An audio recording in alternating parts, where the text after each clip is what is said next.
Madam Moderator. Good evening to Honorable Prime Minister, colleague panelists, listening audience. With the approval of vaccines and the rollout of vaccination programs across the globe, there is an increasing optimism for global economic rebound and positive growth to return to most regions of the world. In fact, in January of this year, the IMF released growth prospects for the entire global economy.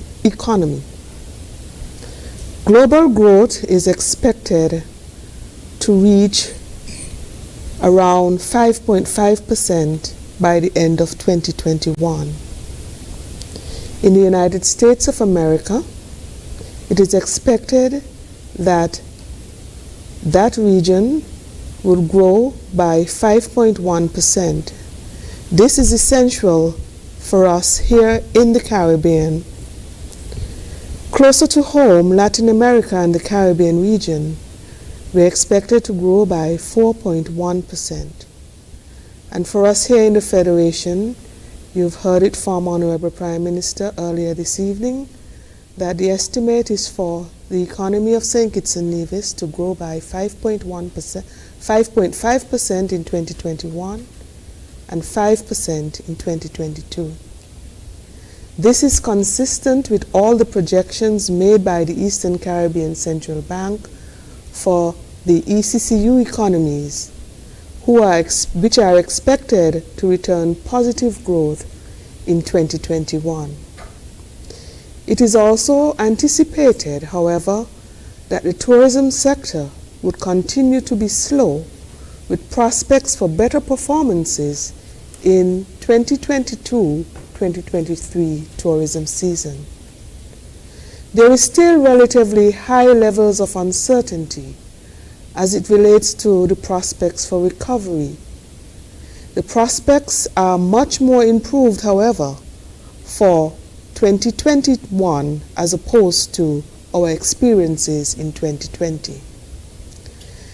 Taking a little deeper look at what's happening in the economy of St. Kitts and Nevis, we are expecting, as you've heard earlier, that the negative experiences we've had in terms of the construction sector, which saw a negative 16.5% growth in 2020, we're expecting now for 2021 a rebound of this sector, which will grow by 8.9% and thereby contribute in the vicinity of 14% to our GDP.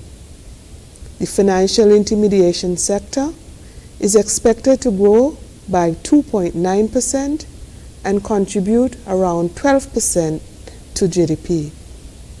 Our real estate and business services sector is expected to grow by 2.8% and contribute around 10% to GDP. Public administration in 2020 was the only sector to experience positive growth, around 3.8%.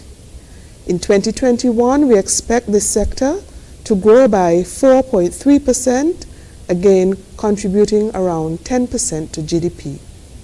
The education sector, which also includes our offshore education facilities, would be expected to grow by 5.1% and contribute around 8% to GDP.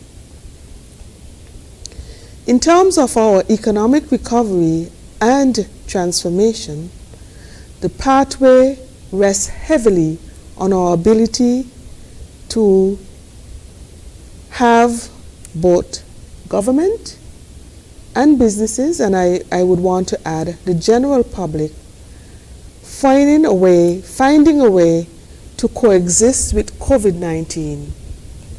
It would also be determined It would also be determined by how well we continue to prevent or manage the spread of the virus within the Federation. This therefore underscores the wisdom in our government's early investment in vaccines and the strong advocacy of the government to ensure that as many citizens and residents as possible are vaccinated in the quickest time possible. Some critical issues for our consideration includes how soon the Federation would be able to safely resume regular tourism business and welcome both stayover and cruise visitors to our islands. Our ability to get things moving and to accelerate expansion in agriculture, manufacturing, and the development of small business would be crucial. How soon would we be able to make notable inroads to the digital transformation of the government and private business? The readiness and willingness of the private sector to invest in our country. We also have to consider the strength of the financial management mechanisms of the government, which must include measures to sustain a stable fiscal environment, stimulate economic growth, economic transformation, and maintain adequate social safety net systems targeted at the most vulnerable members of our society. The areas of focus, therefore, would be critical as the crisis offers many opportunities for us to accelerate important reforms.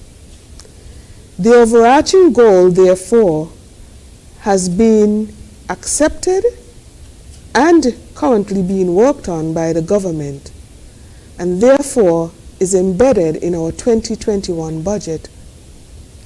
And a number of our public entities have also embraced it and have set plans in motion to achieve better results over the medium term. The strategic direction of the government is to support recovery of the economy and to sustain that recovery anticipated in 2021 into the medium and long term. An important element will be to improve access to reliable, affordable, and sustainable energy sources. This, we believe, could be achieved by pursuing opportunities for increasing alternative sources use of energy. The most important project at this point in time from the government's perspective is the solar farm that is soon to be developed by Skelec. The government would also have in its arsenal the review of the existing legislative framework to support additional investments in renewable energy. The private sector and private individuals are also encouraged to seek out opportunities for integrating renewable energy, such as solar energy, into their daily use.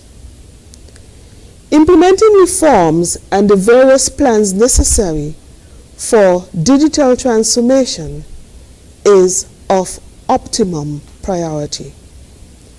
Our experience with the impact of COVID-19 leaves no doubt that the government is on the right path when it launched its digital transformation strategy. Work is ongoing within government, and some elements of the digital transformation agenda would be rolled out by the cable during the course of this year. The government has also adopted, as you have heard earlier from the Honorable Prime Minister, a pro-growth approach to the development of the capital budget. During 2020 December, the National Assembly approved a capital budget of $192.7 million of which over 70%, 141 million, would be used directly to impact the construction sector. So, in summary, we are going big on construction. To date, some projects that were rolled out from 2020 are progressing towards completion, and others are moving from the design phase to implementation over the coming weeks.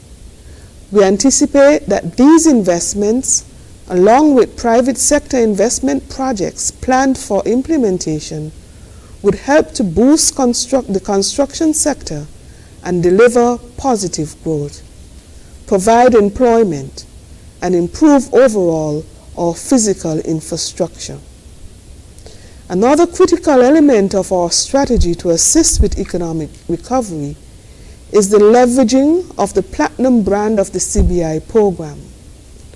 We also intend to continue supporting the development of the agriculture sector and manufacturing.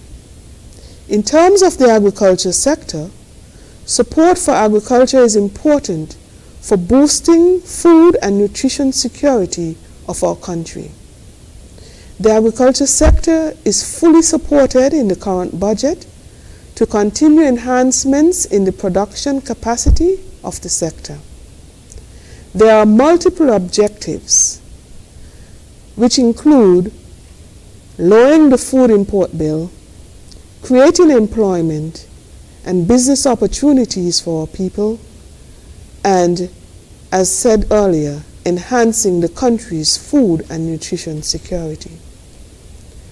To achieve success, we have to work to overcome the challenges that have impacted the sector for many years.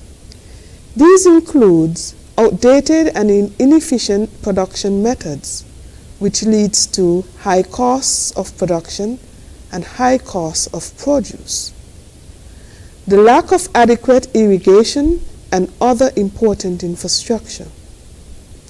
Lastly, destruction of crops by pests such as monkeys and other feral animals. The commitment of the government, therefore, extends beyond the resources spent in 2020 as part of the stimulus program. The commitment also expands beyond the resources earmarked in 2021. The commitments are also extended to a commitment to continue the modernization of land use policies, tackling predial nasally, and intensifying pest control. We are also on the move to improve the technical support to farmers, promoting investment in water infrastructure to support crop production, embedding the use of technology in farming and fishing in the Federation, promote buy local, eat local at the national level.